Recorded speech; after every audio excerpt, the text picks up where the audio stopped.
આજે બનાવીએ છીએ ઢોકળા, એ પણ દૂધીના.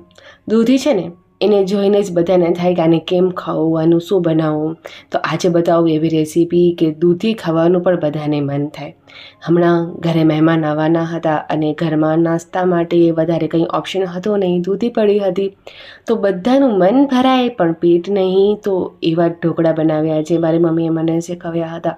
તો એને માટે આપણે શું કરવાનું, રવો અને દહીંને સરસ રીતે મિક્સ કરી લીધા, ખમણેલી દૂધી એડ કરી, આદુ મરચાંની પેસ્ટ, હળદર અને થોડો અજમો એકદમ ક્રશ કરી અને નાખી દીધું. સરસ રીતે આપણે આ બધાને ફેંટી લેવાનું. એક જ સાઈડમાં ચલાવતા રહી અને સરસ રીતે આપણે તેને ફેંટી લીધું.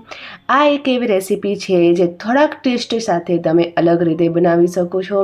હવે આપણે તેમાં ઈનો સોડા ઉમેરી, થોડું પાણી ઉમેરી, બેટરને થોડું એકદમ ફલ્ફી બનાવશું. એકદમ સતત રીતે હલાવવાથી રવો જે છે એકદમ ફૂલી જશે અને તેનાથી જ આપણા જે ઢોકળા છે એ પણ એકદમ ફૂલેલા સોફ્ટ બનીને તૈયાર થશે.